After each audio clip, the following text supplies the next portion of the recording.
Pessoal pedindo para esperar. Ah, o pessoal atrasa. Então tá, vamos esperar um pouquinho. O que a gente pode ir conversando enquanto isso? Sobre Deixa aquele eu... trabalho, professor. Aquela Qual? bem no início, Qual? que era para fazer sobre os quesitos.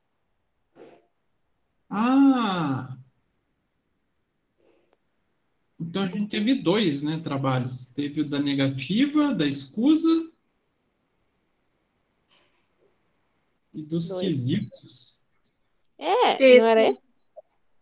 Quesito? O que é isso? Ai, olha, eu tô me confundindo, então. Era 4 perguntas, isso aí. Quatro perguntas? Que a gente tinha que elaborar. Mas em perícia a gente não mexe com pergunta. Pergunta é muito...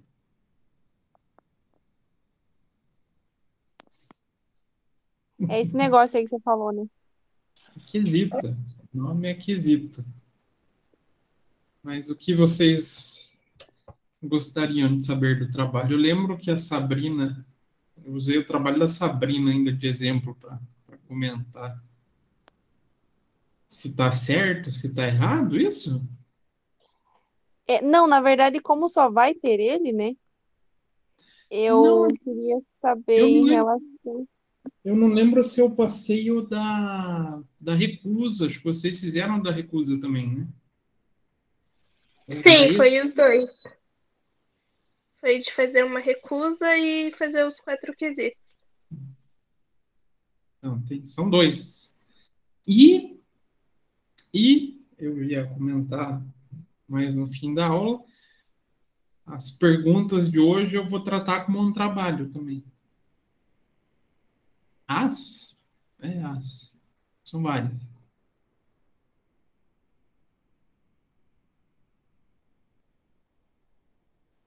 Que pergunta, professor? Ah, dá de frequência. Ah, tá. Só que daí vão ser várias. É um simuladinho para a prova.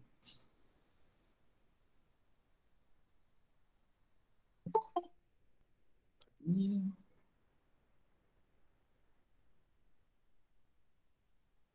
e agora? Será que dá para a gente ir começando? Acho que dá, né? Deixa eu compartilhar aqui.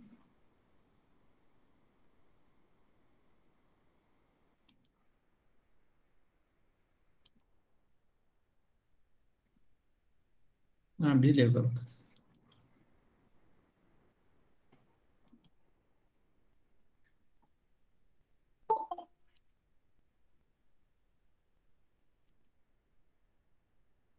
Então, claro, primeira coisa que a gente tem que revisar e passar o conceito é o que é perícia, né? O que é a dita da perícia?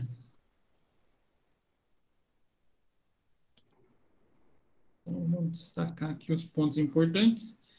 Perícia contábil constitui conjunto de procedimentos técnicos científicos destinados a levar à instância decisória elementos de prova, então, levar à instância decisória elementos de prova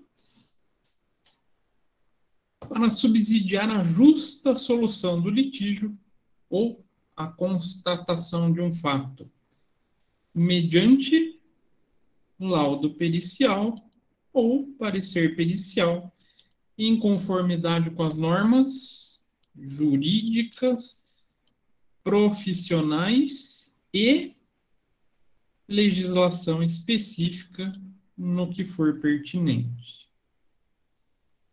Isso é a definição técnica, ou seja, a definição lá da NBC TP01, TP não, PP01, desculpa, PP, TP, PP, esqueci a diferença entre elas.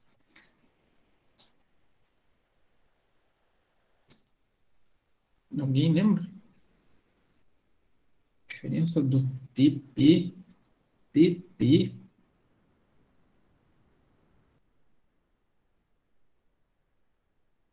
Ninguém arrisca?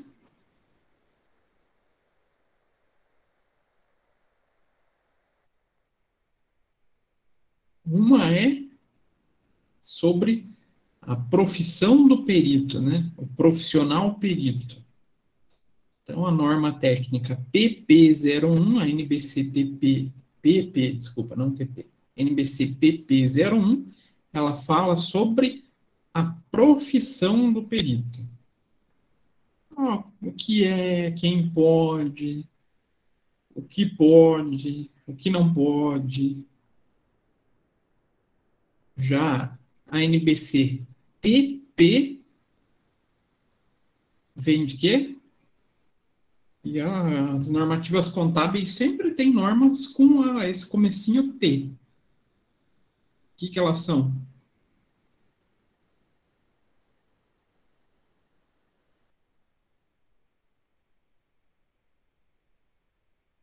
Normas técnicas. Então, NBC-TP são as normas técnicas de perícia. Então, são as tratativas de como o perito deve atuar, o que ele deve entregar como resultado do trabalho, qual o compromisso que ele tem nessa entrega desse trabalho. Então, traz especificamente sobre técnicas, né? Então, essa daqui vem da NBC-PP, indicando o que é a perícia contábil. Então, é um conjunto de procedimento técnico-científico, conhecimento adquirido, desenvolvido durante uma carreira dentro da ciência contábil. Então, são técnicas da ciência contábil e, obviamente, a própria ciência contábil, e que são utilizadas para levar informação a um ente julgador. Em geral, quem que é o ente julgador? Quem que faz a, em tese, justa solução do litígio?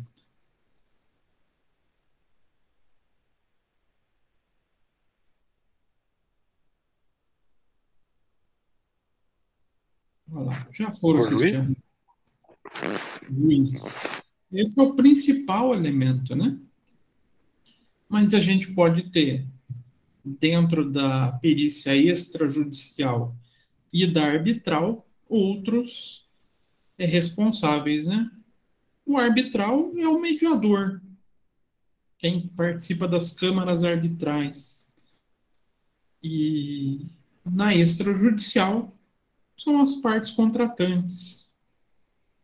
Mas o foco principal, né, até as próprias normas levam ainda a gente a ter a perícia contábil muito voltada para a área judicial, né?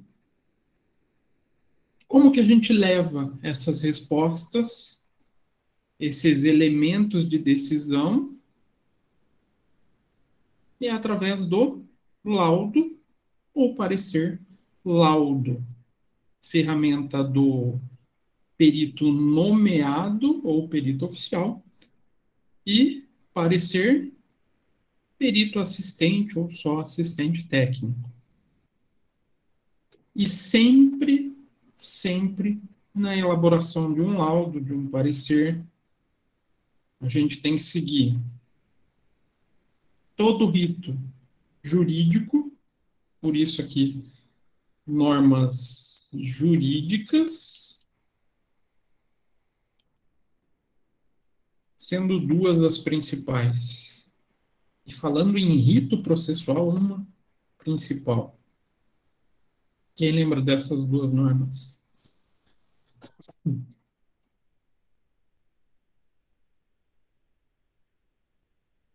São dois códigos, né?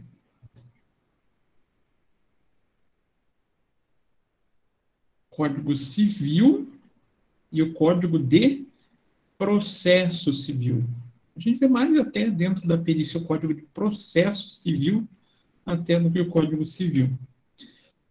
As normas profissionais, então, é justamente seguir a NBCTP 01 e a NBCPP 01, as duas principais, né?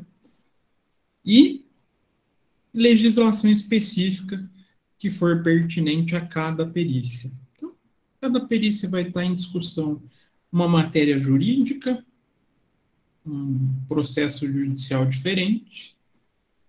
E, para isso, a gente tem que conhecer a legislação que está envolvida nessa discussão. Professor, então eu estou fazendo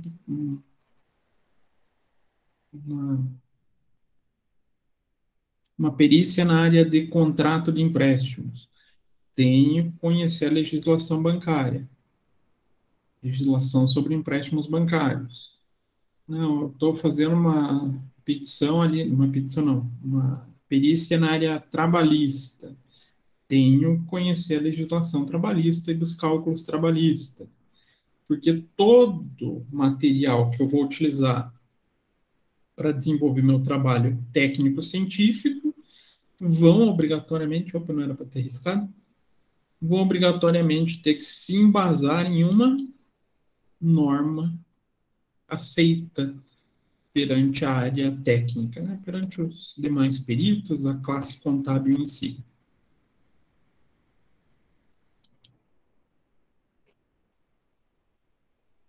E o que a gente pode trazer aqui como elemento de prova? São esses os elementos de prova que trazem lá no Código Civil como elementos aceitos no processo.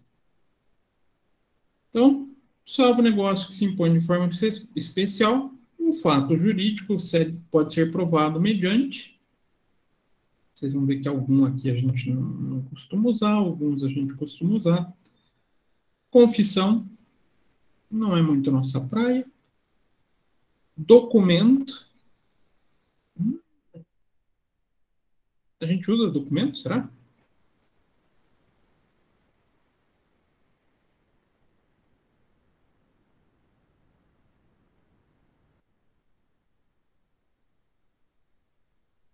Bastante. E bota bastante nisso. Testemunho. Esse é razoável, não é muito, né, mas pode existir. Presunção, a gente acaba utilizando um pouquinho. E o nosso próprio resultado é um elemento de prova. Na verdade, é um dos elementos mais fortes até perante o juízo, que é a própria perícia. Professor, então a gente pode se utilizar de outros elementos de prova para fazer uma constatação no nosso laudo pericial? Sim. Não só podemos, como devemos. Então eu vou fazer todo um processo de cálculo de folha de pagamento. Vou precisar de alguns elementos de prova para poder justificar o meu cálculo. Claro. Folha de pagamento, qual vai ser o elemento de prova mais comum entre esses aqui? O mais comum.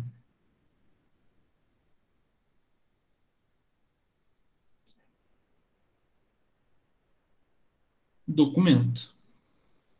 A gente vai buscar cartão ponto, vai buscar contrato de trabalho.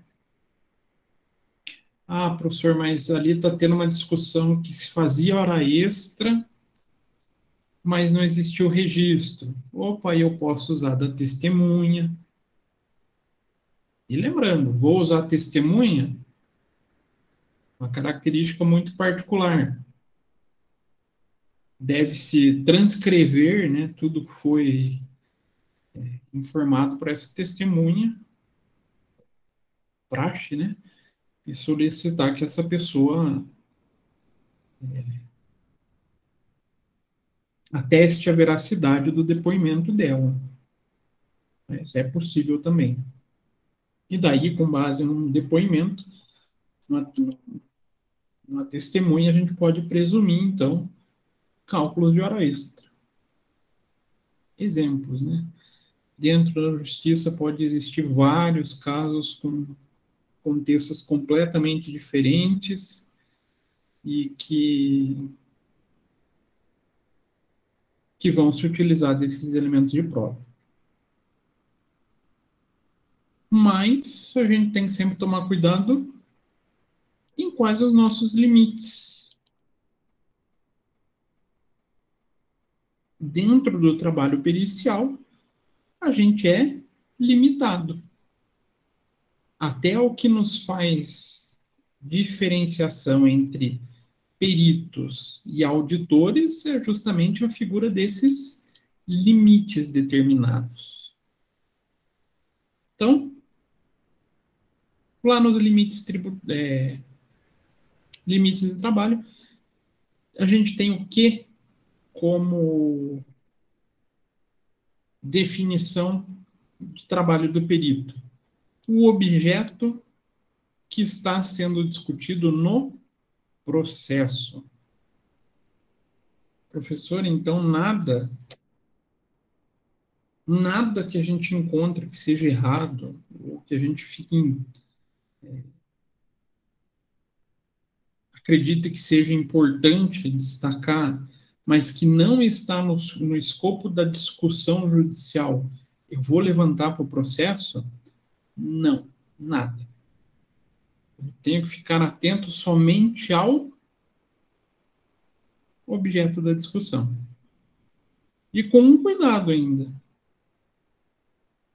que é o limite temporal também do objeto de discussão.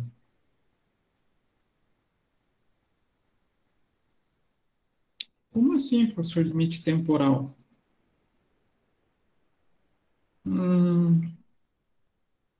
Vamos supor aqui que a gente está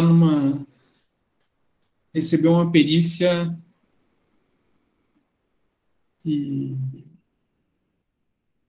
cobrança de haveres. Então, alguém está devendo para alguém. E a pessoa entrou ali em 2015 cobrando. Eu vou poder ir até quando nessas datas? Lembrando, quando que encerra o período para cobrança de dívida?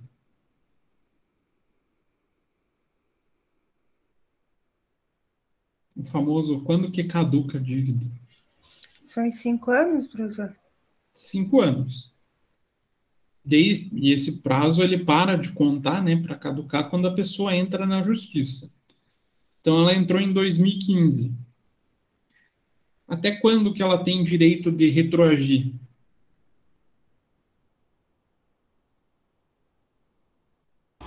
2010?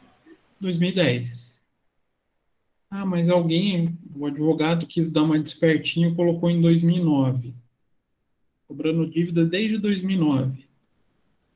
A gente vai ficar estrito ao período temporal aceito legalmente.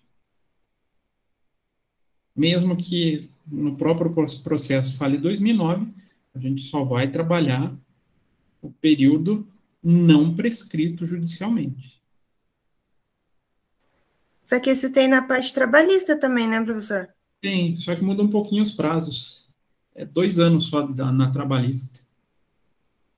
É uma sacanagem, né? Às vezes a pessoa trabalha um montão, fica 10, 15 anos trabalhando, e a prescrição lá é muito mais rápida.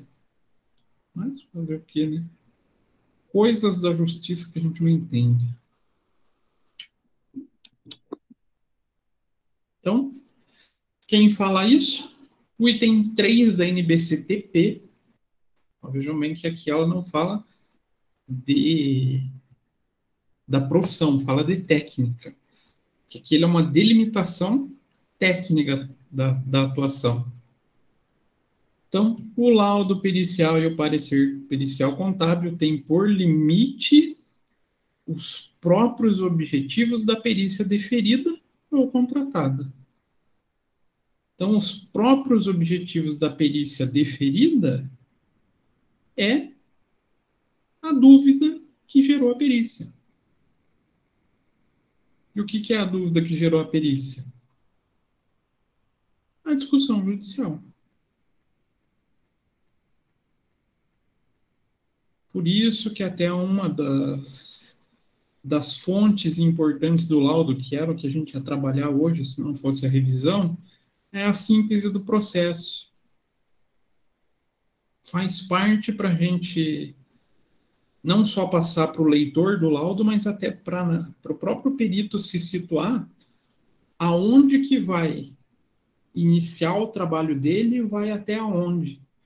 O que gerou a discussão e o que eu preciso resolver.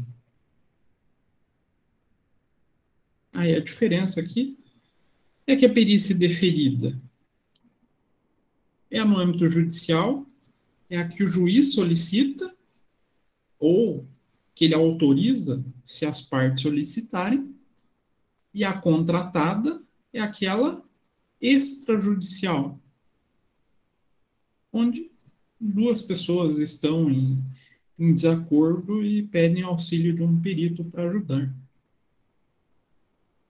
Confesso que é mais difícil de achar, bem mais difícil a extrajudicial do que a judicial.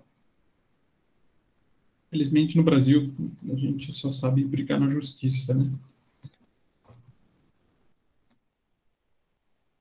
Então, o que é o limite do perito, né? Esqueci.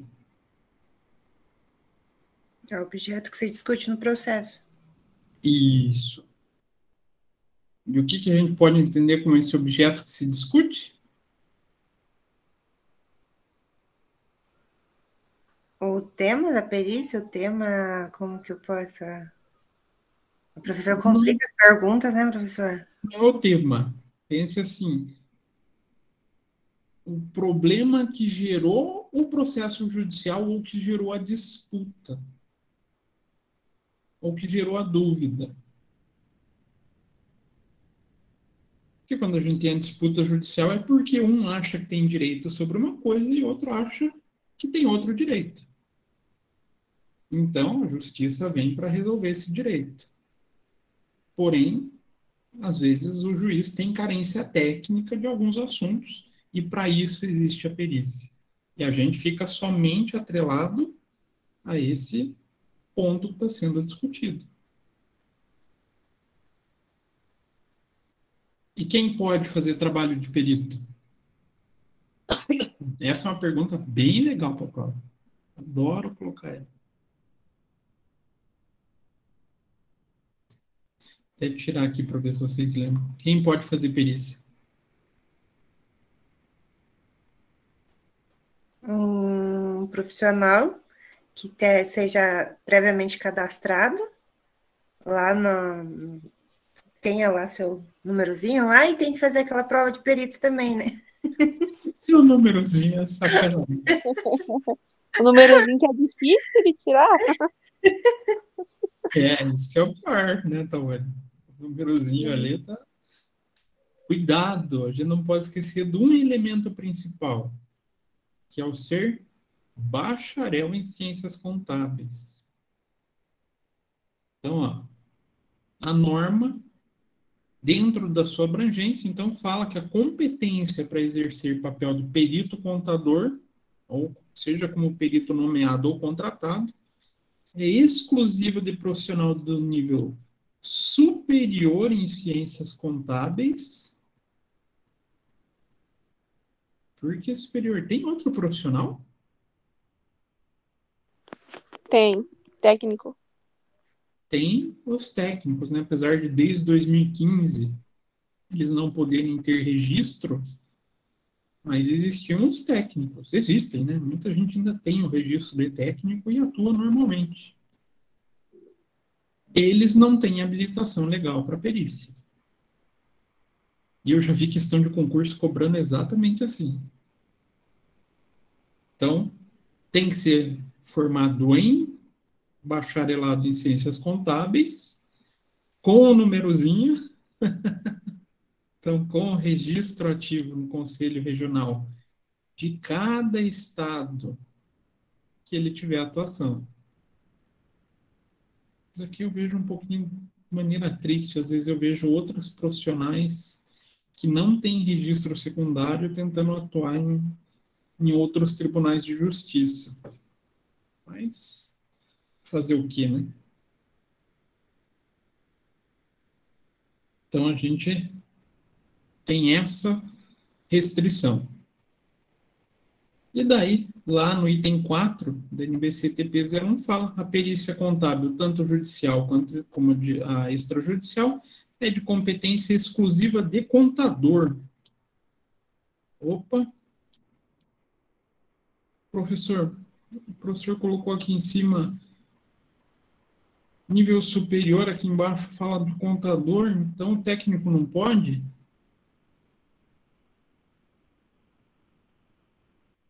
E agora? O técnico não é um contador?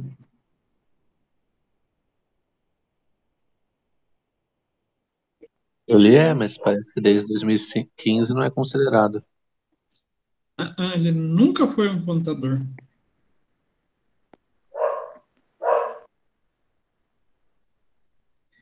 E isso pode também, eu já vi em prova. Técnico é denominado como contabilista e não como contador. Por isso até que a gente tem duas datas na nossa profissão, né? Vocês já perceberam isso? Sim. Tem um dia do contabilista, que é agora em abril até, e um dia do contador. Duas datas separadas justamente por essa distinção técnica dos profissionais. Então, a norma ela traz contador, bacharel em ciências contábeis. Registrados... Então, contabilista é técnico e contador é o graduado. Isso. Então, eu vou pedir para o professor Rafael parar de chamar a gente, então, de contabilista. Pode falar. Entendi. Por quê? Mas é que muita gente utiliza contabilista para as duas categorias, mas eu não considero certo. A gente está fazendo a discórdia só, professor. Hã? Estou só fazendo a discórdia. Mas ele chama você de contabilista? Toda aula. Às vezes até por hábito, porque tem até papelaria com esse nome, né? É que ele falou que a gente gosta que chame assim. Daí eu fico pensando, por isso que eu perguntei agora, tipo, se contabilista é técnico mesmo e contador daí é o graduado. Não, o contabilista ele abrange o técnico. Eu sei porque eu sou contabilista e contador, né? Eu sempre procurei pesquisar o porquê da diferença dos dois. Então, entende-se como perícia judicial aquela exercida sobre a tutela da justiça, e a perícia extrajudicial aquela executada no âmbito arbitral, estatal ou voluntária. E também, aí lá no artigo 156, ele frisa esse ponto da NBCTP. Então ele fala lá, o juiz será assistido por perito quando a prova do fato depender de conhecimento técnico ou científico. Então aqui ele traz a figura lá da definição da perícia, né? E aqui ele vai falar quem que pode ser o perito. Os peritos são nomeados entre os profissionais legalmente habilitados. Aqui ele fala para todos os peritos, não só para o contador, né? Mas para o contador, quem que é o legalmente habilitado?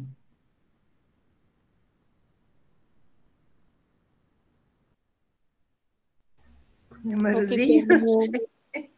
O CRC. Então, se eu me formar, eu não posso já sair fazendo perícia? Infelizmente, não. Não, preciso do registro.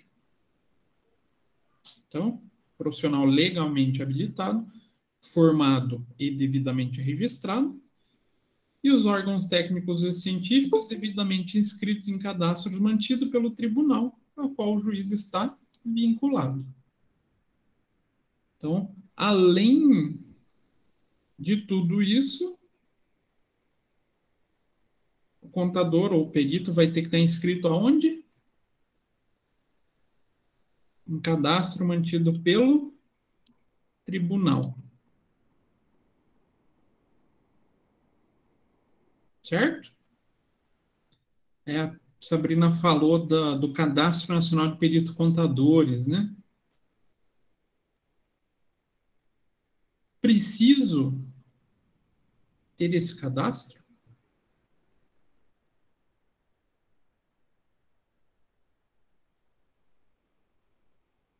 Eu lembro que eu falei lá nas primeiras aulas. Não preciso ainda. Porque esse é um processo que o CFC vem buscando implantar e difundir perante os tribunais. Mas é um processo que está em implantação. Então, os tribunais, até por força de lei, né, nenhuma lei obriga, nem a norma profissional, nem a norma do Código Civil, o Código de Processo Civil, obriga os contadores a terem esse cadastro. A professora, então, quando vai começar a ser obrigado? Primeiro, quando já tiver essa concordância entre os tribunais e o CFC, e, obviamente, vai vir uma norma, uma nova norma, não, né? Seria uma atualização da norma, uma revisão da NBCTP 01, atribuindo a essa condição também. Acredito que ali, uns 2 anos, isso daí já termine. Já está há 5 anos sendo implantado.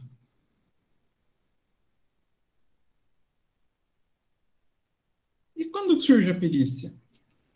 A gente falou ali, né, do deferimento da perícia deferida, mas quando que ocorre um deferimento? Primeiro, quem pode pedir a perícia? Pode vir de 2 fontes, né?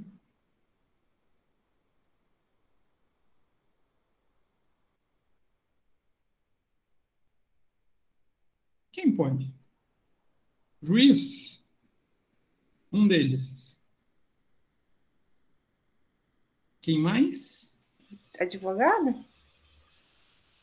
As partes, né? Os advogados são os representantes das partes. Ah, professor, mas as partes não querem a perícia. Se o juiz se sentir, vamos falar assim,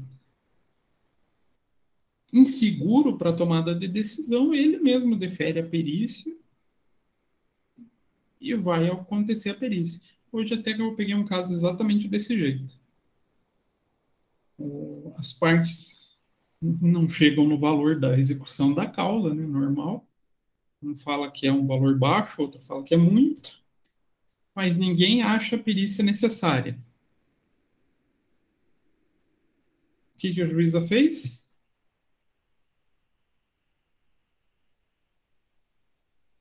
Não é matéria de conhecimento dela, ela deferiu a perícia. Aí até chega a ser engraçado essa atuação das partes, porque julgavam desnecessário.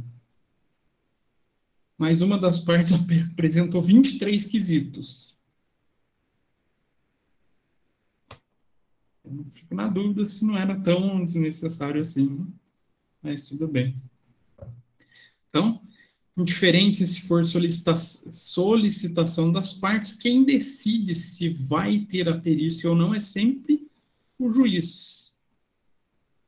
Então, cabe a decisão, se existe elemento para tomada de decisão ou não, ao juiz. Caso as partes disponibilizem documentos que se considere suficiente para a decisão, o juiz tem a prerrogativa de recusar ela. Então, lá pelo artigo 472, o juiz pode, então, dispensar a perícia, ou indeferir a perícia, né? Então, o juiz poderá dispensar a prova pericial quando as partes, na inicial e na contestação, apresentarem, sobre as questões de fato, pareceres técnicos ou documentos que sejam suficientes para elucidar a disputa. Mas o juiz ele pode não se sentir confortável com isso. Não tem elemento suficiente, ou os elementos são contraditórios. Ele não está seguro para responder ou para decidir perante aquele caso. Ele pode, então, definir ou deferir a perícia. Então, o juiz nomeará perito especializado no objeto da perícia e vai fixar logo de imediato o prazo de entrega para o laudo. Nesse momento, então, considera-se deferida a prova pericial. E, juntamente com esse elemento do deferimento da perícia, surgem algumas oportunidades, vamos dizer assim, para as partes, que são até importantes. Incumbe às partes, dentro de 15 dias contados da intimação do despacho de nomeação do perito, arguir o impedimento ou suspeição do perito, se for o caso. Então, existe algum elemento que... Quando é que surge impedimento e suspeição mesmo?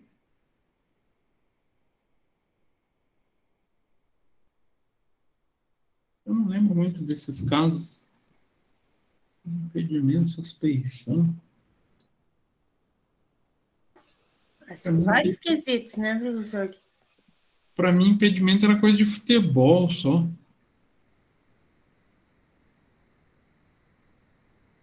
O que é o impedimento? O que é a suspeição? De maneira geral, né? São elementos que coloquem em dúvida o processo de atuação daquele perito.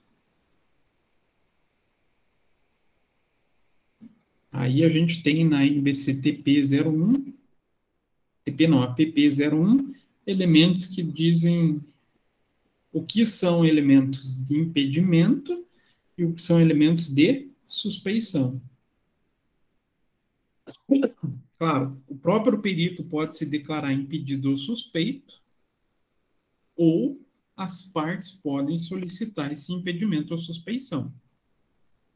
Também pode, em 15 dias, apresentar, então, o seu assistente técnico.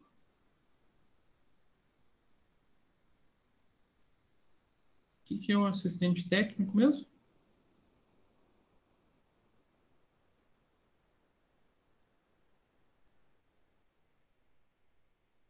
Aquela pessoa que vai auxiliar, visando sempre a defesa do seu contratante. Aquela pessoa, ou melhor dizendo, aquele profissional perito que vai participar sendo assistente dessa parte. E geralmente eles têm uma participação muito importante nesse começo de perícia, que é a apresentação de quesitos, né? Os tais dos quesitos, as perguntinhas, né? Então, o assistente técnico pode auxiliar na formulação desses quesitos. Preciso de um assistente técnico para apresentar quesito? Não. Não preciso de um assistente técnico. Um advogado, por si só, pode apresentar seus quesitos. Porém, a expertise do assistente técnico faz com que os quesitos que tenham a participação dele sejam melhores. Uma vez que é alguém que já domina também aquele assunto em discussão, né? Então, a parte tem 15 dias para fazer a apresentação dessas 3 atividades, né? Então, foi deferido a perícia, ocorre a nomeação. Então, o julgador nomeia o perito contábil e no mesmo documento já define prazo para a entrega de laudo pericial. Então, conforme lá o artigo 156. O juiz será assistido por perito quando a prova de fato depender de conhecimentos técnicos científicos. E os peritos serão nomeados entre os profissionais legalmente habilitados, que a gente já viu ali atrás, né? Então, os profissionais devidamente habilitados e cadastrados. Caso não tenha, eu acho muito improvável isso, né? Eu fico curioso para saber como que é lá nos confins do norte, naquelas cidadezinhas que são desse tamanho, que não tem nada perto. Então, na localidade onde não houver inscrito cadastrado disponibilizado pelo tribunal, a nomeação do perito é de livre escolha pelo juiz e deverá recair sobre o profissional ou também sobre o órgão técnico ou científico comprovadamente detentor do conhecimento necessário à realização da perícia. Ô, professor, então quer dizer que o CRC responde também? Sim. Por isso, a exigência cada dia, não está cada dia maior, né? Mas todo mundo acha que a prova está ficando mais difícil. Mas por isso que se exige um conhecimento mínimo para poder ter o registro no CRC. E vocês acham que o CRC fiscaliza os peritos? Sim, fiscaliza e pune até de maneira mais exemplar do que os próprios contadores. Mas esse parágrafo 5º quer indicar o quê? Eu estou lá na comarca de Capobró da Serra, lá, nos confins de Roraima. E na minha comarca não tem nenhum perito cadastrado.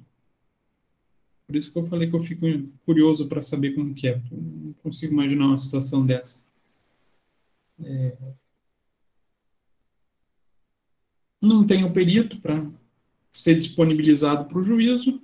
O juiz, então, tem a liberdade de escolher um profissional, mesmo que não esteja cadastrado, então, nesse cadastro do Tribunal do Estado, para poder fazer a atuação no processo pericial. Aqui no Paraná, isso já é inimaginável. Esse artigo 5º, acho que pegar região centro-oeste, sudeste, sul, isso é uma coisa já que não dá nem para conseguir colocar na mente, né? A não ser que seja uma profissão muito peculiar também, né? Do perito contábil em qualquer canto dessas regiões vai ter o profissional.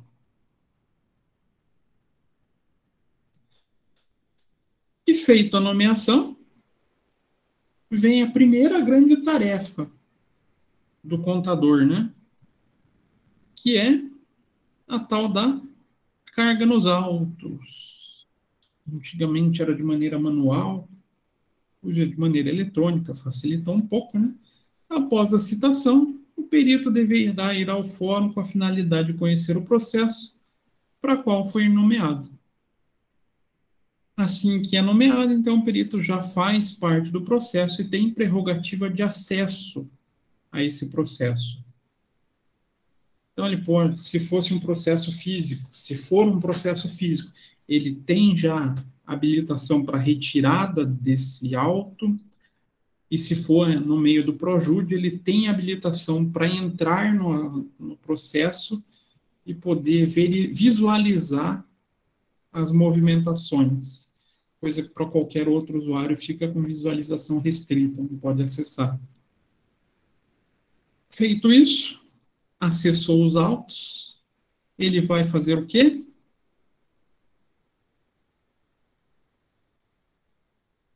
que é o que mais assusta vocês quando a gente fala da perícia?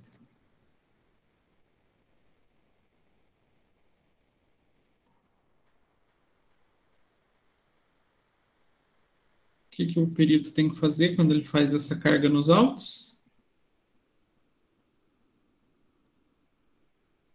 Tem que ler todo o processo. Leitura de todo o processo. Por quê, professor? A gente já começa a fazer a figura do planejamento, a figura dos papéis de trabalho, e tudo isso vai resultar em quê mesmo? Que é a parte mais legal da gente fazer.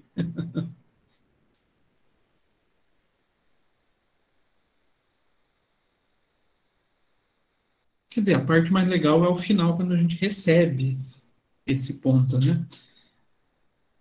Mas essa leitura visa o quê? Precificação? Precificação e aceitação, né? Primeiro, eu tenho que saber se eu vou estar habilitado para fazer aquele processo. De repente, é algo que eu não entendo. Uma matéria, por exemplo. Eu faço área civil, mas caiu alguma discussão relativa à área previdenciária. Não domino nada. Eu na prova vou ler, vou ver que não entendi nada e vou devolver. Não vou aceitar. Vai fazer a escusa? Vou. Então, a gente verifica. Não, é uma matéria que eu domino, então, tranquilo. Eu começo a separação do material, preparar os papéis de trabalho e faço o planejamento. O planejamento é o que vai permitir que a gente faça a precificação, né? Só que o detalhe é que a gente tem um longo prazo para isso, né? Eu sempre tenho dificuldade nesse prazo.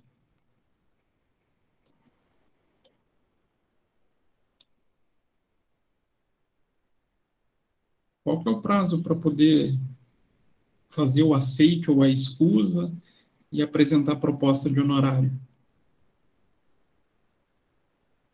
5 dias. Longo, 5 dias. Quanto, Maria? 5. 5 dias. Eu tinha entendido 30. Eu ia falar, nossa, se fosse 30 a gente era tão feliz. Não, só 5. Então, 5 diazinhos. Tem que fazer a leitura, separar a documentação, pensar no planejamento e definir o preço.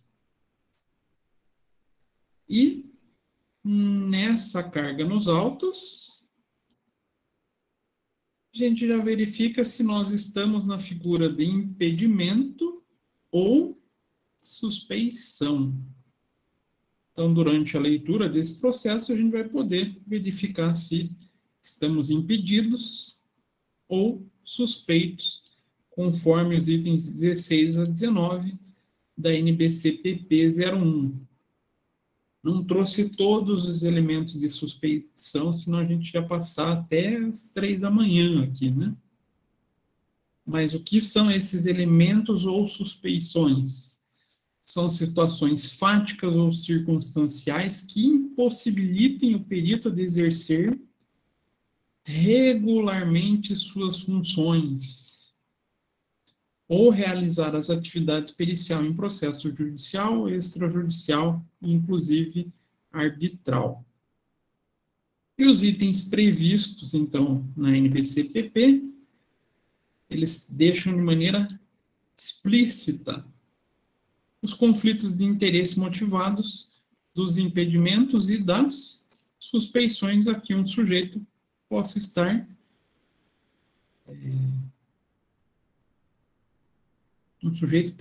sujeito, vai ficar horrível, né? Mas tudo bem.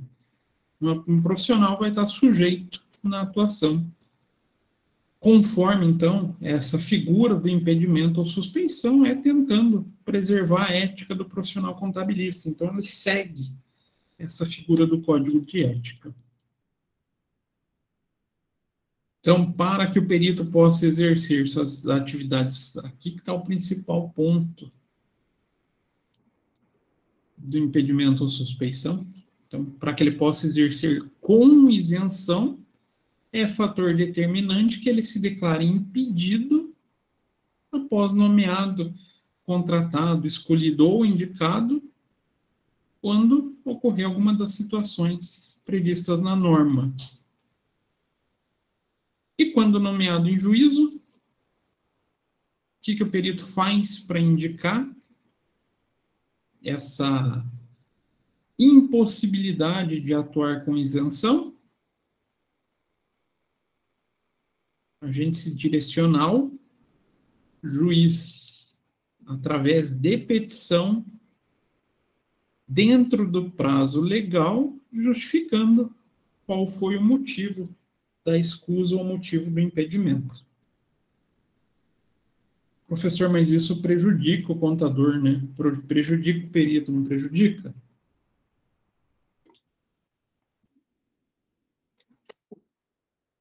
Falei para vocês que prejudica, não falei? Ou não? Acho que não. Não. Por quê? Isso denota qual característica do profissional?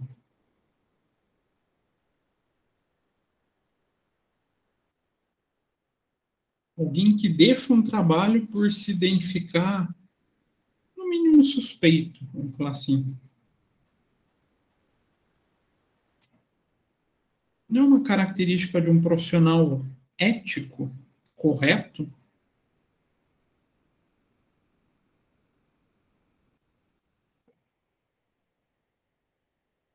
A gente tem várias situações lá de ser parente, ser inimigo, ser amigo.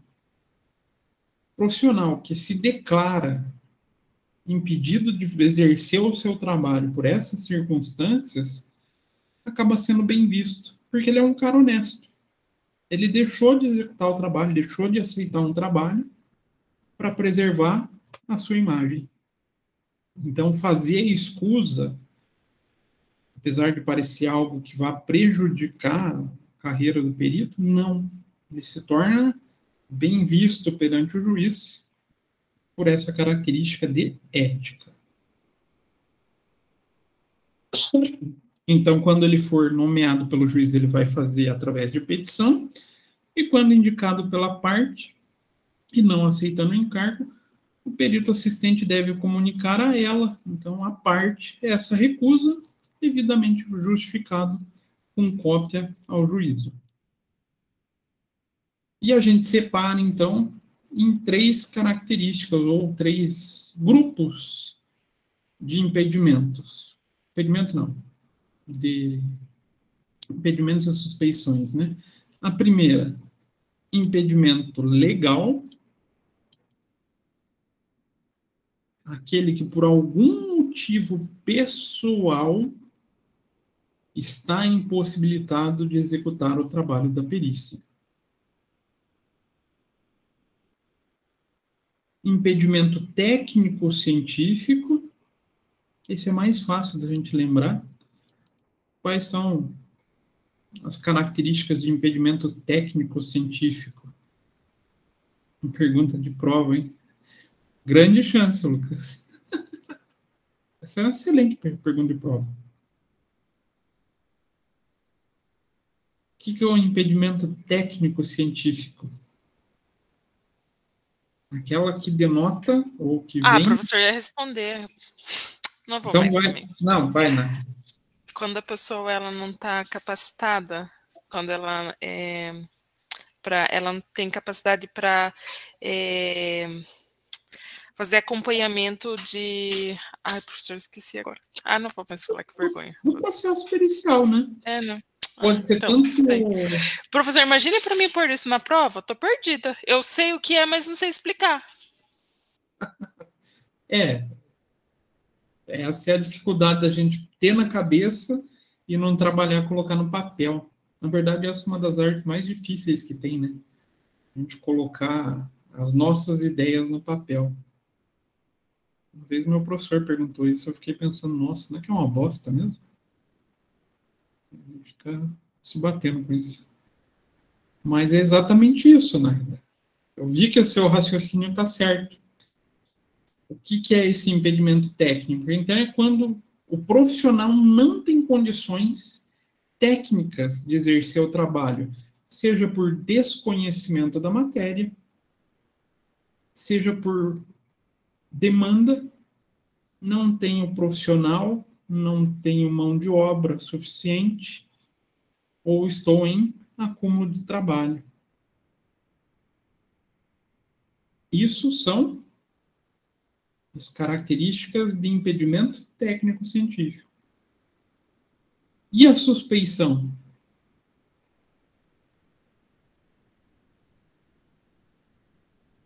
Elas são um pouquinho fáceis até de confundir com impedimento legal, porém, o impedimento legal ele é muito mais fácil da gente chegar e comprovar a situação de fato, e a suspeição ela é um pouco obscura. Então, vamos pegar um exemplo.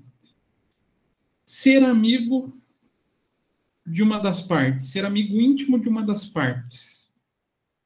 Isso será que é um impedimento legal ou uma suspeição?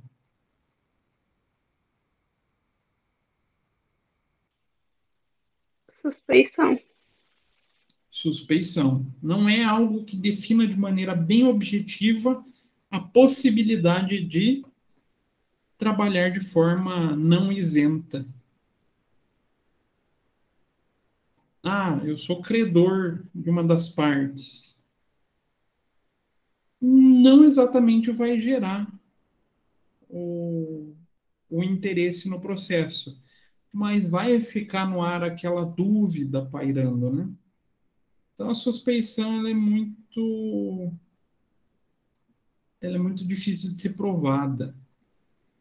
Nem sempre ela vai caracterizar realmente um interesse, mas vai gerar uma dúvida. Então, ela tem a mesma função, né? Ela impossibilita o perito de atuar, mas é uma coisa assim mais difícil de provar.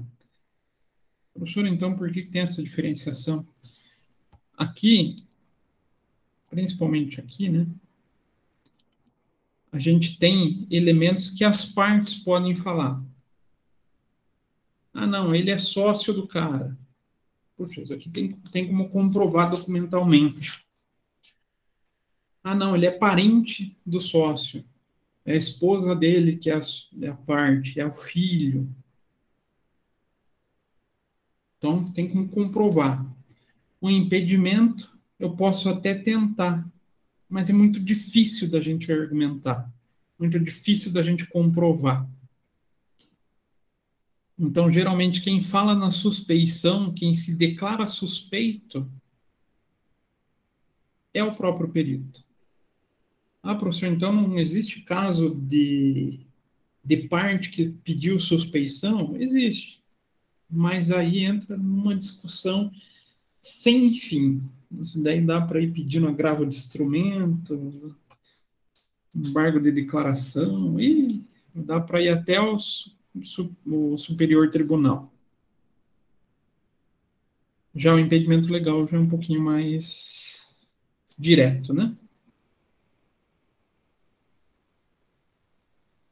E aqui eu deixei como nome quesitos básicos, mas falando de quesito. O que são quesitos?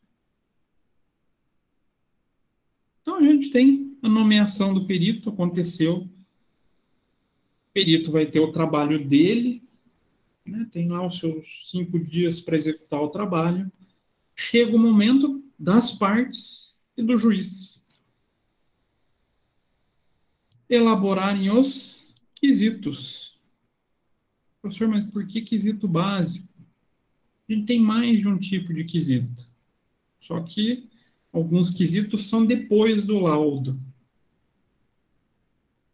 Quesitos básicos são os iniciais.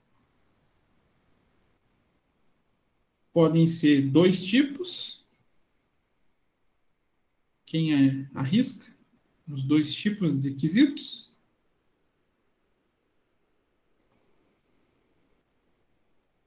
Ou as duas fontes que podem fazer esses quesitos?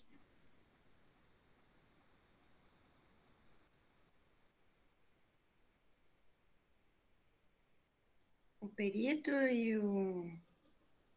Opa, perito, qual deles? O nomeado.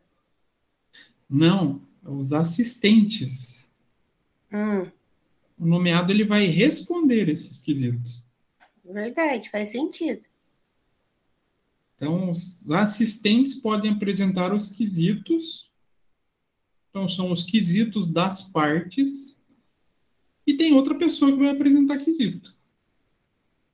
Ou pode apresentar quesito, né? Nem sempre vem num formato de pergunta. O juiz. Juiz. Qual que é o nome desse quesito? Ele é o mais importante. Então, ele se define como quesito oficial. E a gente pode deixar de responder algum? Isso que eu fico na dúvida. Jamais. Nenhuma das perguntas, por mais absurda que seja, fica sem resposta. Porém, as absurdas são denominados quesitos impertinentes. Até quem define a impertinência do quesito é o próprio juiz, mas mesmo assim o perito vai ter que responder que ele não responde por ser um quesito não é denominado, mas qualificado como impertinente pelo juízo. Então, sempre a gente responde quesitos. E por que quesitos básicos, professor? Depois que a gente entrega a laudo, a gente pode ter quesitos complementares e suplementares. Que é tentar redimir possíveis dúvidas ou até ampliar o próprio processo da perícia. Às vezes surgem novas dúvidas que demandem novos trabalhos. Aí são depois da primeira perícia. Então, pode-se entender por quesitos básicos os quesitos formulados, seja pelo magistrado ou seja pelas partes, antes do início das diligências. Depois do início das diligências, aí a gente já começa a ter essa figura de quesitos suplementares e complementares. Então, antes do processo de desenvolvimento da produção da prova pericial e entrega da peça técnica. São perguntas de natureza técnica ou científica, quase sempre, naturalmente relacionadas à disputa em juízo. Às vezes tem um monte de pergunta para encher linguiça, mas vem e está relacionado e a gente tem que responder. Eu falei hoje que veio a perícia lá com 23 quesitos. Metade pergunta enche linguiça, mas tem relação com o caso. Tem que responder. Claro, a vantagem é que a gente cobra para isso. Então, sejam perguntas do magistrado, seja pergunta das partes, serão respondidas, então, pelo perito. E são, em geral, apreciadas pelo magistrado ou por tribunal arbitral e pelas partes a fim de evitar indagações impertinentes. O que são esses quesitos impertinentes mesmo?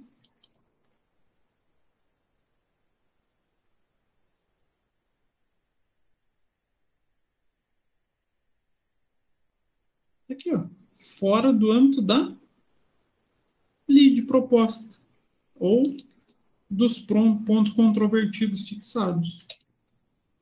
De maneira mais simples, o que é um quesito impertinente?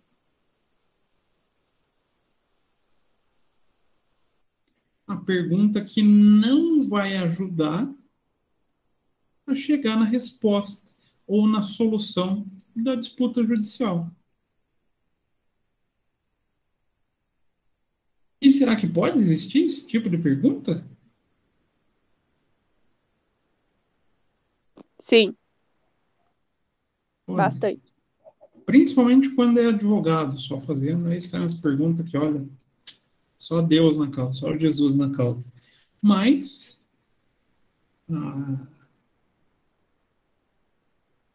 a vantagem é que ela passa por esse filtro do juiz. O juiz sente que a pergunta para encher linguiça não, né? Porque eles conseguem encher linguiça sendo pertinente, mas que seja enchendo linguiça que não tem nada a ver com a perícia, o juiz já declara como impertinente. Por que ele faz isso? Tá aqui, ó.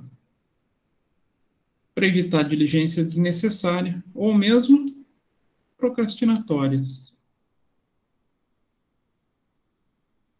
Ah, professor, então o pessoal faz pergunta para ficar demorando o processo pericial, criando dificuldade? Sim. E muitas vezes de caso pensado. Então, por exemplo, essas 23 que eu recebi hoje, várias não tem o menor sentido, assim, não seria necessário. Mas por que ele faz? Para que o trabalho seja mais demorado.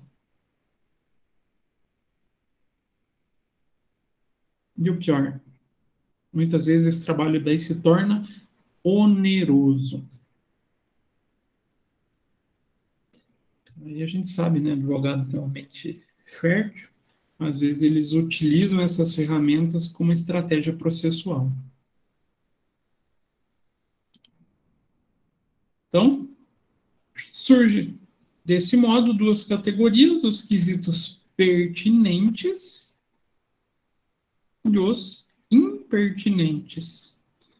O primeiro tem por objetivo esclarecer questões patrimoniais vinculadas a pontos controvertidos fixados, ou seja, está de acordo com a disputa judicial, com a lide proposta, e os impertinentes são aqueles que abordam aspectos sem relação ou com desvio até de objeto do processo pericial e que não vai trazer benefício nenhum a esse processo pericial. Então, aspectos não relacionados ao que se debate nos autos do processo.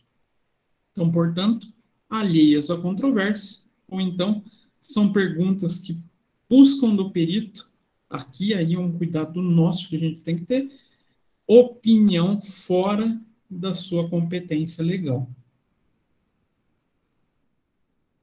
Perito pode emitir opinião?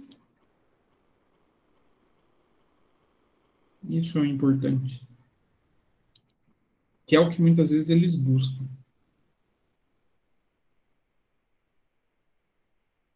Perito pode emitir opinião?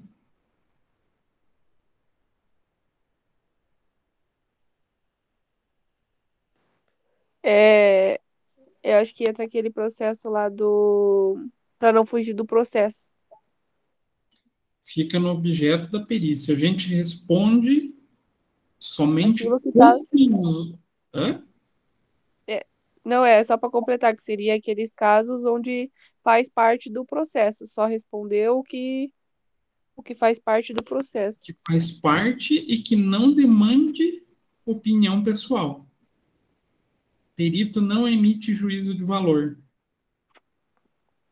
A gente utiliza processo técnico-científico, é o que fala na norma, né? Para chegar a conclusões. Então, a gente emite conclusão. Jamais opinião. Nesse ponto, até a gente fica meio parecido com um processo de artigo científico. A gente não faz juízo de valor em artigo científico, porque existe um processo científico por trás da escrita de um artigo, né? Então, lembrando, mesmo que seja impertinente, a gente vai responder. Ah, mas o juiz declarou impertinente. A gente vai indicar na resposta que ele foi um quesito impertinente. mas todos os quesitos devem ser oferecidas respostas.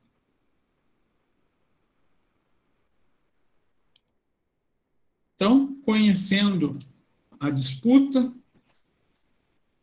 conhecendo todos os quesitos, nós podemos fazer o planejamento da perícia.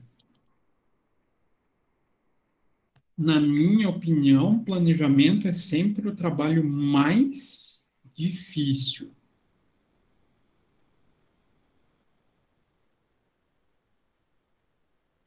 Não porque a gente vai ter um maior volume de trabalho, mas é justamente relação volume de trabalho-tempo. Às vezes na perícia em si a gente vai ter 1 mês, 2 meses, 3 meses. O problema do planejamento é que são só os 5 dias. Então, o planejamento ele tem início lá na carga dos autos, quando a gente faz a retirada dos autos e começa a leitura do processo. Onde a gente começa o desenvolvimento dos tais papéis de trabalho. O que é esses papéis de trabalho?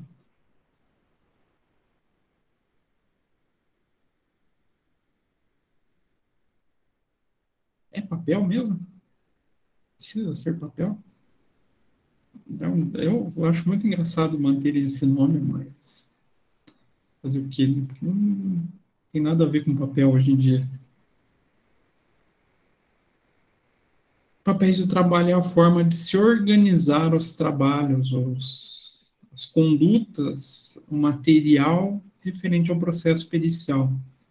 Vocês vão ver mais para frente, quando vocês estiverem em auditoria, que também existem os papéis de trabalho. A diferença é que alguns papéis de trabalho da auditoria já são padronizados, já existem modelos que o pessoal usa.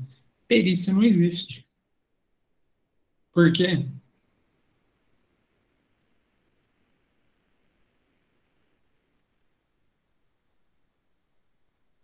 É fácil de achar um processo igual ao outro?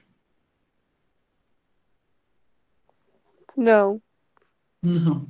Cada processo tem as suas características. A gente acaba utilizando alguns papéis em um para outros. De repente, uma revisão de contrato de financiamento, feito pela tabela Price. Então a gente pode ter uma tabela no Excel já, com as fórmulas de cálculo da Price. Mas sempre vai ter algum trabalho que a gente não vai ter o material pronto. E esses materiais são os chamados papéis de trabalho. Então, a gente começa a desenvolver esse papéis de trabalho, já transcrevendo tudo que a gente tem, ou tudo que a gente consegue separar na leitura do processo, e que tenha função, ou que tenha serventia já no meu processo pericial. Então eu estou vendo lá uma liquidação de sentença. Quero fazer o cálculo de liquidação de sentença. E começo a fazer o cálculo, começo a fazer a leitura e vou separando já decisões onde constem os parâmetros para liquidação de sentença. Então, já na leitura inicial, já vou separando o material nesses papéis de trabalho. Para que eu já começo a fazer essa separação?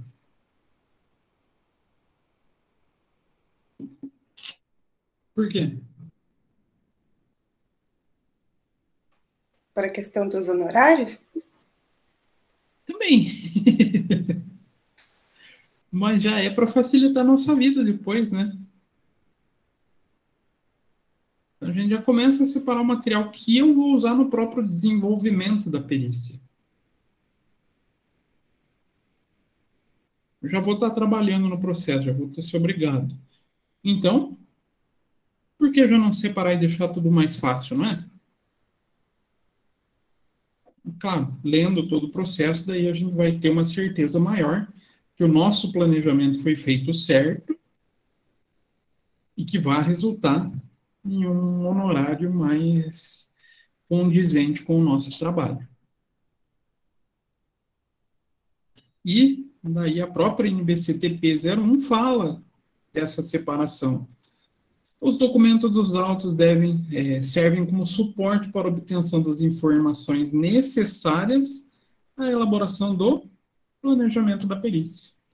Já vou separando tudo que eu preciso e levando em conta o que eu vou ter que analisar para poder chegar no meu processo pericial, no resultado do meu processo pericial.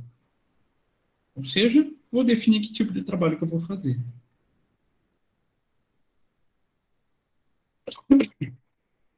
Então, esse trabalho é necessário, uma vez que o planejamento vai culminar nas fases de elaboração da perícia. E o estabelecimento do tempo que será dispensado no trabalho. Então, quanto tempo eu vou levar para finalizar cada fase e a melhor parte, dinheiro, né? Eita, não consegui pintar. Que é a quantificação monetária do nosso trabalho.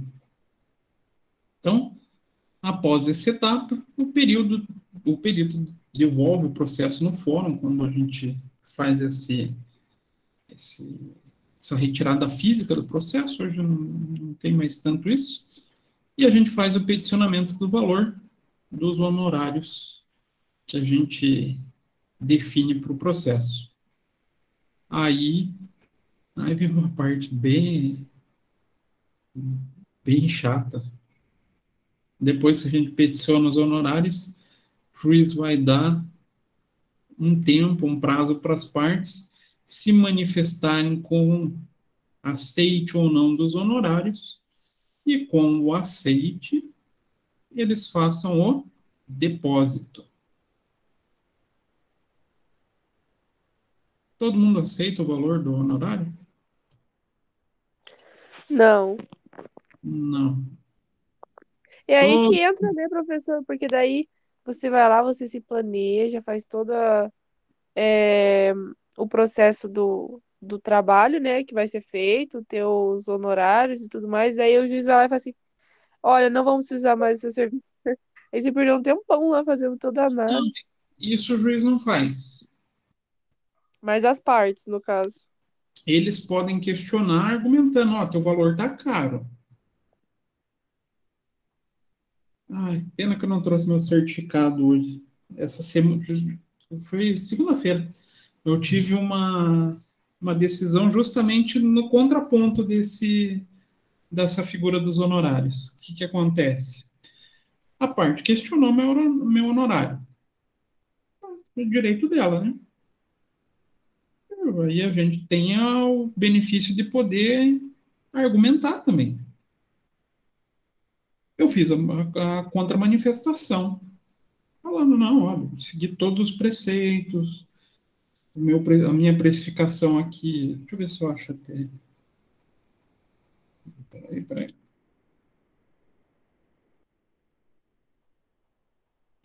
Foi na quarta vara.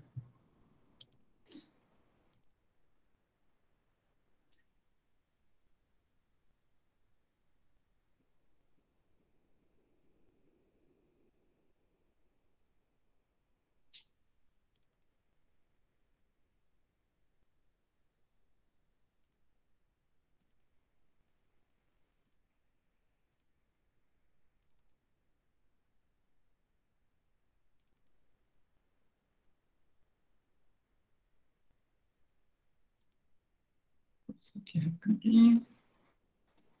Então, citaram lá que poderia achar uma perícia similar, com valor mais baixo, blá, blá, blá. Aí a gente vai contrapor, vai falar, olha, seguir as normativas da NBCTP 01. Seguir todos os elementos para considerar o meu valor de honorário. A gente também cita, daí tenta trazer elementos de decisão judicial. Aí, nesse caso, que eu estava bem puto da cara, aí eu falei, ó, a carga horária não é só para esse trabalho, vai até o fim do processo. Eu segui a tabela da associação.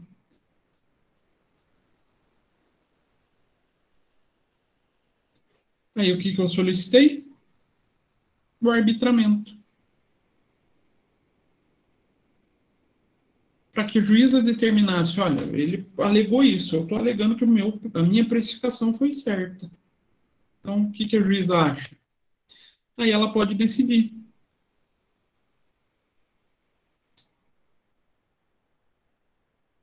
Aí, nesse caso aqui, ela falou, não, olha, a parte não justificou o porquê considera alto o valor, então eu indefiro o pedido e homologo o honorário. Aí que tá, aí vem um pouquinho da necessidade de conhecer o direito, né? Saber se colocar juridicamente perante os advogados.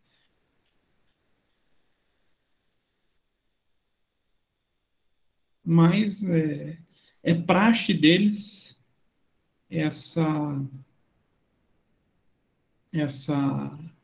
tentativa de desqualificar o honorário falando que é um valor muito alto.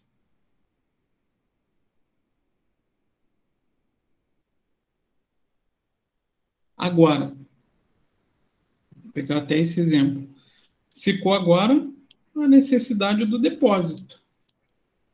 Então, a justiça determinou que as partes depositem e depositando se inicia o trabalho. Então, depositados os honorários, aí no caso da perícia civil, porque é a que eu atuo, né, o perito vai ser chamado novamente, então, para dar o início ao trabalho pericial, que vai ter que ser entregue, então, no laudo estipulado. E caso não seja suficiente, existe a possibilidade de pedido de prorrogação de prazo. Mas a sequência é essa. A gente faz o planejamento, precifica, as partes têm 15 dias para questionar esse honorário. Eles questionando, a gente tem os 15 dias para contra-argumento. Eles não questionando, eles devem fazer o depósito judicial. E o processo só vai dar sequência quando for feito o depósito, e daí vai sair a própria serventia, né, a secretaria do tribunal vai emitir um ofício novo indicando o depósito e solicitando o início do trabalho do perito. E daí a NBC fala sobre o planejamento, lá nos itens 31 e 32. O que é esse dito planejamento? Então, o planejamento da perícia é o trabalho pericial que antecede as diligências, pesquisas, cálculos e resposta aos quesitos, no qual o perito estabelece os procedimentos gerais do exame, ou dos exames, a serem executados no âmbito judicial ou extrajudicial, para qual foi nomeado, indicado ou contratado, elaborado a partir do exame do objeto da perícia. E que esse item 31 está falando?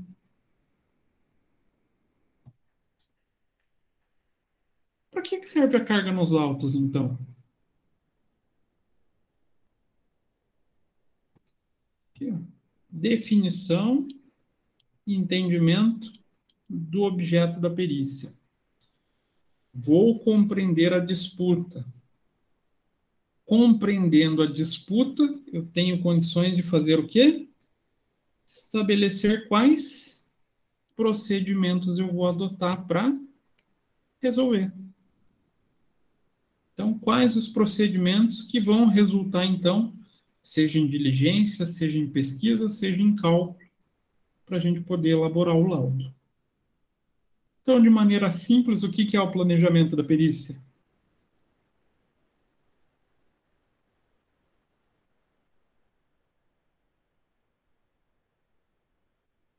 O que a gente pode falar?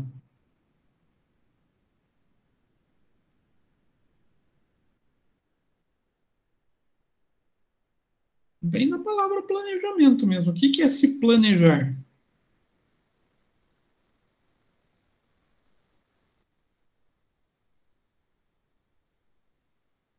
Com os prazos, com a análise. Não, é a essência da palavra planejamento. O que é? Eu vou me planejar para o fim de semana.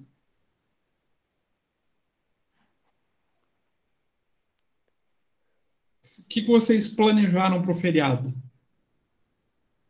Dormir. Dormir? Então você definiu procedimentos gerais para o seu fim de semana. Ah, entendi. O Valtinho falou que ali vai perguntar para a esposa o que vai ter que ser feito. Compreendo, porque eu também passo por essa etapa no meu planejamento. Não sei se ela voltou da academia, mas se voltou, tomara que não me escute. Então, a gente pergunta para a esposa o que a gente vai fazer no fim de semana. É o nosso planejamento. E para a perícia, a gente leva essa mesma ideia. Preciso responder aquela discussão. Então, eu vou pensar em tudo que eu preciso fazer, todos os passos ou procedimentos que vou ter que adotar. Se organizar, né?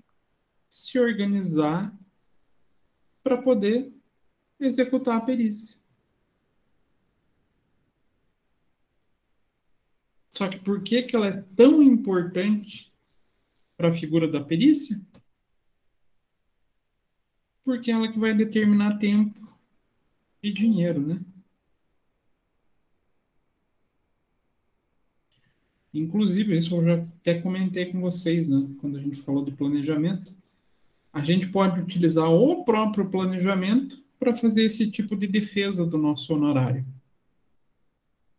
Onde a gente fala, olha, eu estipulei aqui todos os meus processos, vou levar tantas horas para isso, tantas horas para isso, por isso meu valor é esse.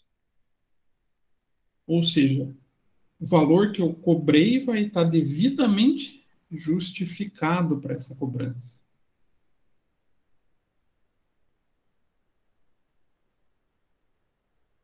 Só que a delicadeza do planejamento, o ponto delicado desse planejamento é o prazo, né? Porque tem que ser dentro, ou seja, além de planejar, eu vou ter que depois peticionar esse valor dos 5 dias. Esse que é o problema. Então, tenho 5 dias para poder fazer esse planejamento. E eu vou conseguir planejar sem fazer a leitura do processo? Não. Posso até tentar, né? Qual a chance de dar cagada? Muito grande. Você pode acabar sendo surpreendido por alguma coisa que você acabou não vendo, que vai levar mais tempo mais hora. E hora para a vida profissional da gente, o que representa? Dinheiro. Dinheiro. Então, a gente tem que tomar muito cuidado nessa fase. Então, enquanto o planejamento da perícia é um procedimento prévio e abrangente, que propõe estabelecer todas as etapas, o programa de trabalho é a especificação de cada etapa que a gente vai realizar, aí com base nos quesitos ou no objeto da perícia. Então, a gente estabelece esses procedimentos gerais e, na fase aqui do programa de trabalho, é onde a gente define como que a gente vai fazer esses procedimentos gerais. Quais os cálculos que eu vou fazer? Eu vou ter que ir em alguma das partes, vou ter que fazer a visita em loco, né? Fazer retirada de documento. Então, dentro do programa de trabalho, a gente faz o desmembramento desse planejamento da perícia. Então, o planejamento da perícia a gente estabelece em atividades mais macro, em grandes atividades, e depois a gente segrega no programa de trabalho. Mas tudo isso ainda dentro daqueles 5 dias.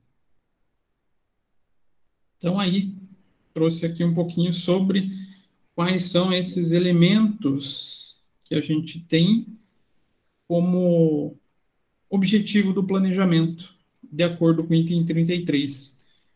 Primeiro, conhecer o objeto da perícia a fim de permitir a adoção de procedimentos que permitam a gente responder o juízo. Não tem como começar nada na perícia sem conhecer a discussão. Tô certo ou tô errado? Na verdade, não sou eu, né? É a norma. Eu não consigo fazer nada na perícia se eu não conhecer o que está sendo discutido, não é? Sim. Por isso, ele é o primeiro ponto que a norma traz. Depois, definir a natureza, a oportunidade, a extensão dos exames a serem realizados. Ó, aí já começa a puxar o primeiro item. Em consonância com o objeto da perícia, os termos constantes da nomeação, os quesitos ou da proposta de honorário oferecida pelo perito. Definir natureza, oportunidade, extensão dos exames a serem realizados. Será que é isso? Eu vou elaborar planilha, que tipo de planilha que eu vou ter que fazer, como eu vou fazer. Vou ter que coletar documento. Aonde tem esses documentos? Tem no processo? Já está no processo? Não tem? Vou ter que solicitar as partes. Vou ter que fazer a diligência em loco. Vou ter que visitar as partes. Vou ter que fazer constatação local. Tudo isso faz parte da natureza, objeto e extensão dos exames.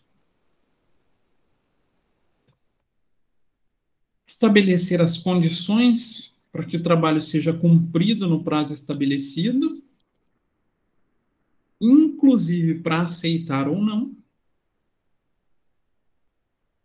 Como assim, professor? Chega uma perícia que vai demandar um volume muito grande de trabalho em um curto prazo. E a gente já está com um volume razoável de processo para entregar. O que eu posso fazer?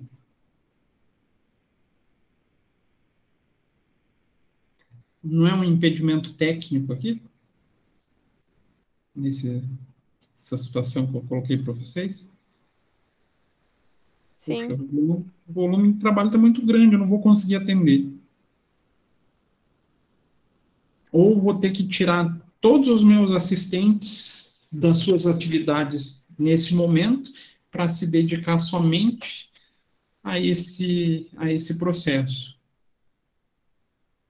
Claro, se eu tiver que fazer esse tipo de demanda, meu honorário sobe, né? Eu tenho que cobrar por isso.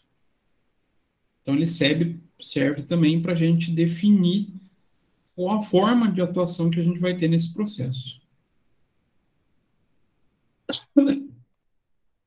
Identificar potenciais problemas e riscos que possam vir a ocorrer no andamento da perícia. Aquela identificação do que pode dar errado, do que pode impedir a execução da perícia, do que pode atrasar o processo da perícia. Identificar os fatos que possam vir a ser importantes para a solução da demanda e que não passem desapercebidos ou que não tenham atenção necessária no processo. Tudo vem aqui do reflexo da carga nos autos no conhecimento do objeto da perícia, né? Identificar qual a legislação que é aplicável ao caso, e estabelecer como ocorrerá a divisão de tarefas entre os membros da equipe, e se a minha equipe vai conseguir atender, E, claro, tudo isso busca, então, a facilitação da execução e revisão dos trabalhos. Então, planejamento nada mais é do que uma forma de se organizar para que a gente consiga conhecer a perícia, conhecer a forma que eu vou atuar na perícia e conhecer tudo que possa a vir a acontecer, né? Seja de procedimentos a serem adotados e do que pode dar errado nesses procedimentos. Tudo para que a gente tente mitigar problemas e facilitar a execução. Tudo que é planejado fica mais fácil fazer?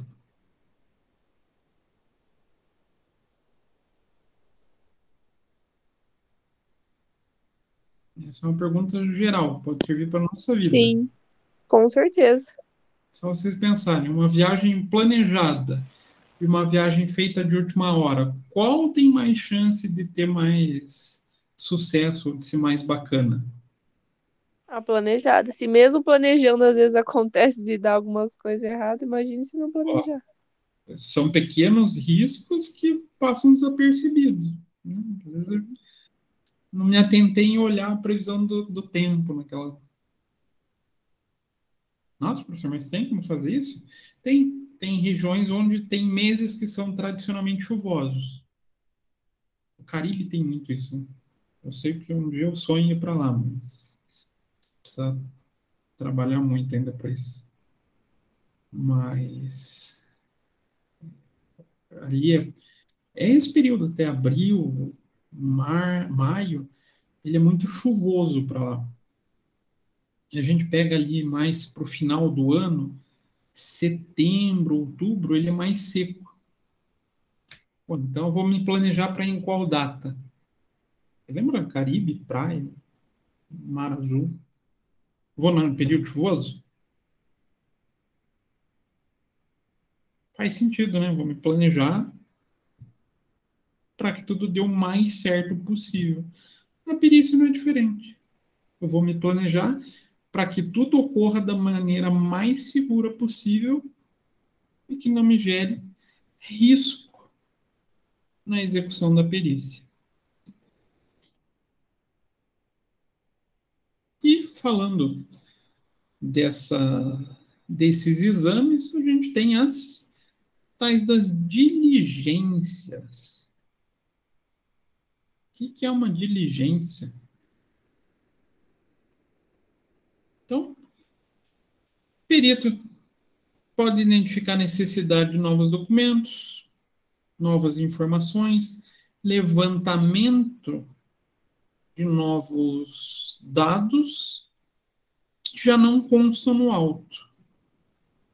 Para isso, existe a figura da diligência.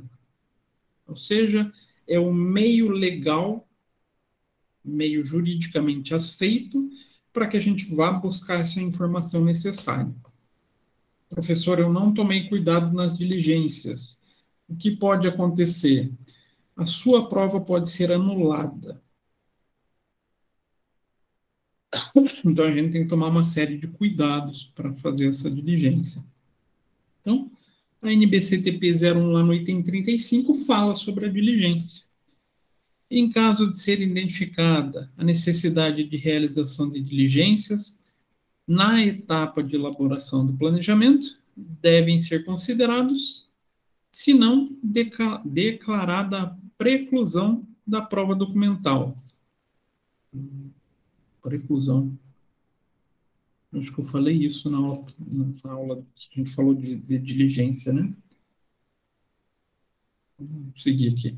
A legislação aplicável, documentos, registros, livros contábeis, fiscais, societários, laudos e pareceres já realizados e outras informações que forem identificadas como pertinente para a execução do trabalho. Então, a gente pode e deve considerar no próprio planejamento necessidade de diligência para coletar qualquer tipo de material necessária para a execução do trabalho, desde que esse material não seja considerado precluso. O que é a preclusão mesmo?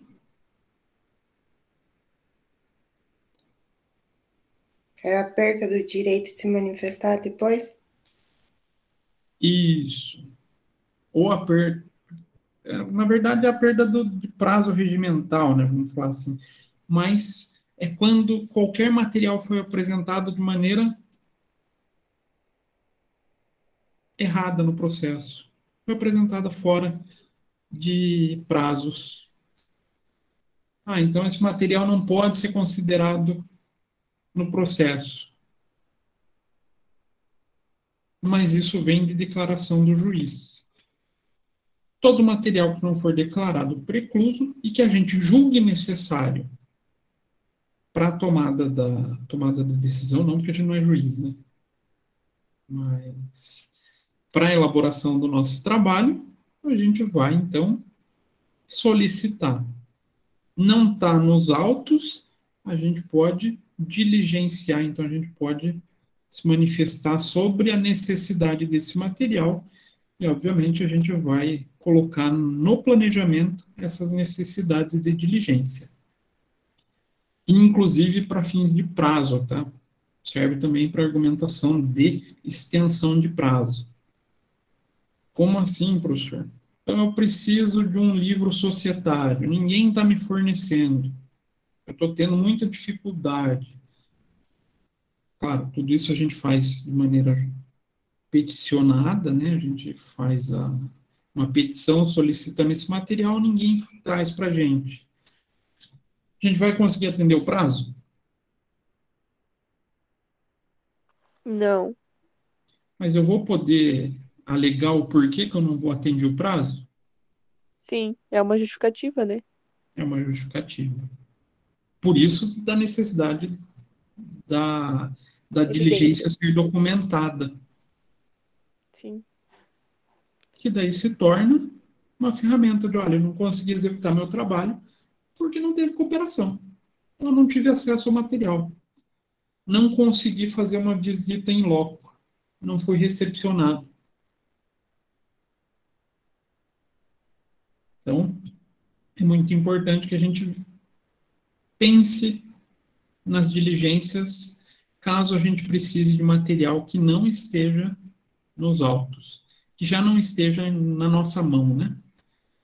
E as diligências sempre vão ser formalizadas por documento oficial, que a NBCTP 01 chama de termo de diligência. Professor, o que é um termo de diligência? É, então, um material já definido na norma, o formato? Não. A única coisa é que ele é um documento formal. Um documento formal de solicitação para alguma situação do auto. Então, lá na NBCTP fala o quê? Termo de diligência é um instrumento pelo meio qual perito solicita documentos, coisas, dados, bem como quaisquer informações necessárias à elaboração do laudo pericial contábil ou do parecer pericial contábil. Aí ontem, o Lucas estava se matando para saber quem que utiliza o termo de diligência. Quem pode utilizar o termo de diligência? Ai, que frio. Vou nem comentar, professor. Por que, Lucas? Porque eu tive que ir no Google achar. Mas só olhando esse item 47 não dá para responder? Não é só o perito nomeado? Ou é os dois? Como que eu sei que é os dois aqui? Porque os dois, o perito nomeado e o assistente pode utilizar o termo de diligência. Pode ou deve, né? Quando surgir a necessidade. Tá aqui, ó. Quando ele fala do laudo pericial, perito nomeado. Parecer pericial, perito assistente. Pode ter os dois trabalhando nisso.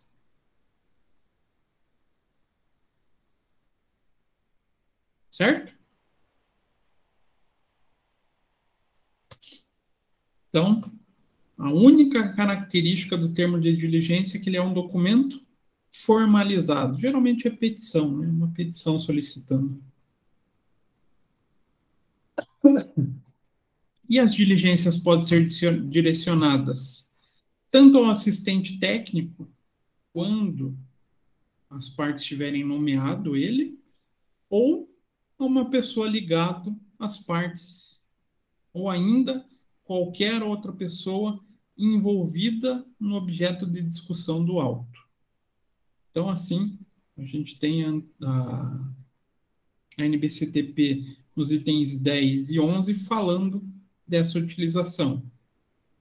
Então, mediante termo de diligência, o perito deve solicitar por escrito, reforçando aqui, né, do item 47, todos os documentos e informações relacionadas ao objeto da perícia. Por que mesmo por escrito? Para ter prova? Prova. Segurança processual, né? E a eventual recusa no atendimento das diligências solicitadas ou qualquer dificuldade na execução do trabalho pericial deve ser comunicada com a devida comprovação ou justificativa ao juízo em se tratando de perícia judicial ou a contraparte no caso de perícia extrajudicial. Com a devida comprovação ou justificativa. Opa, isso nos remete ao... Porque a gente solicita tudo de maneira documental, tudo por escrito. Caso alguém crie qualquer embaraço no nosso trabalho, qualquer dificuldade no nosso trabalho, a gente tem como comprovar. Importante isso, né?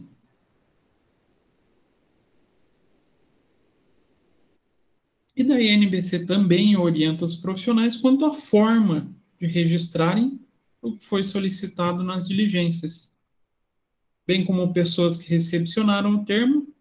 Então, conforme está lá escrito no item 13, o perito deve manter registro dos locais e data das diligências, nomes e pessoas que o atenderam. Livros e documentos ou coisas examinadas ou arrecadadas. Dados e particularidades de interesse da perícia e, sempre que possível, rubricando a documentação examinada e, quando julgarem necessário e possível, juntando o elemento de prova original ou uma cópia ou certidão. Por que a gente tem que fazer todo esse cuidado no material que a gente utiliza? Por exemplo, por que eu vou rubricar a documentação que eu examinei?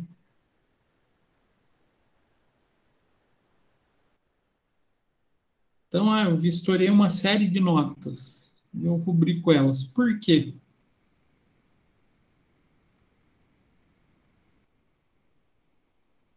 Será que pode existir alguém com má fé de falar que o perito não viu aquele documento? Ou que não era aquele documento que foi apresentado? Sim. E apresentar um diferente, né? E apresentar um diferente. O perito rubricou. Qual a chance disso acontecer? Quase nula, né? Sim. Porque quase. A gente nunca pode duvidar da capacidade do ser humano. Nada impede que ele falsifique a rúbrica do perito. Porém, aí ele já está aumentando o número de crimes que ele está cometendo, né? Mas tudo bem. Então, são formas do perito conseguir segurança no seu processo de atuação. E a diligência, como é coleta de material, coleta de informação, existe muito risco da tentativa de manipulação dessa documentação. Ninguém quer perder o processo. Então, qualquer ponto que o perito deixe de ter atenção pode vir a ser usado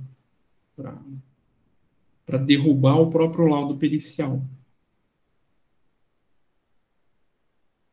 E o perito pode, então, solicitar todo e qualquer documento que julgar útil e necessário para dar suporte às suas conclusões. E isso daí não vem da NBCTP, ele vem lá do Código do Processo Civil, lá no artigo 473, parágrafo 3º.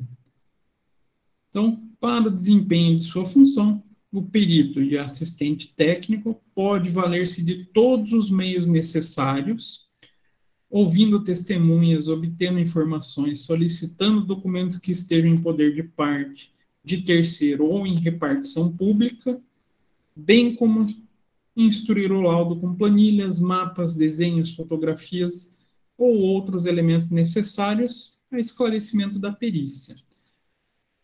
Apenas uma ressalva nesse ponto: só tem 2 tipos de documentos que o perito não tem livre acesso. Quais são? Vocês já devem ter escutado falar dos sigilos.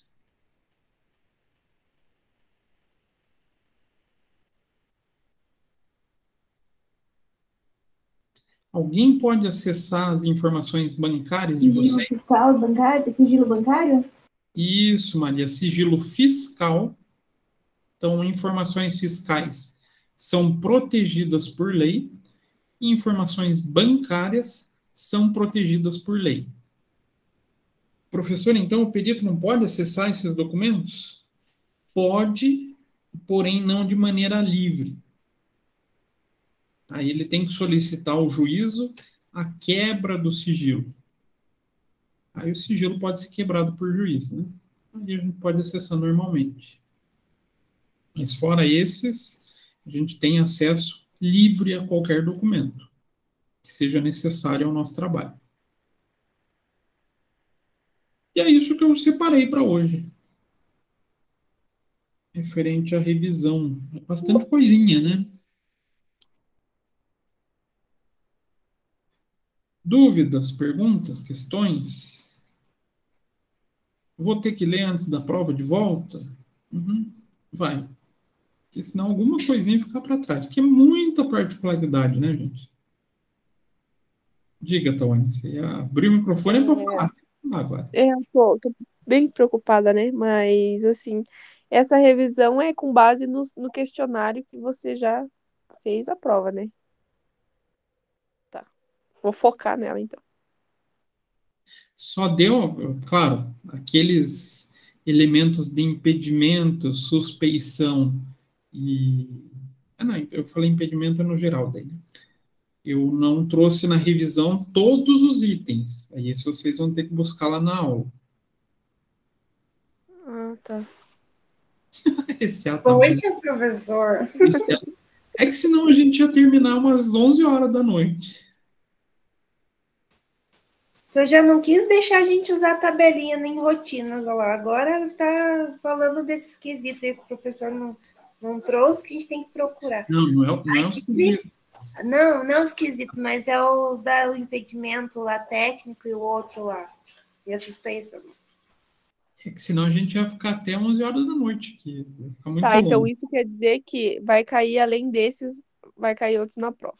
Entendi. Isso é sempre sujeito, né, gente? Não tem como revisar tudo.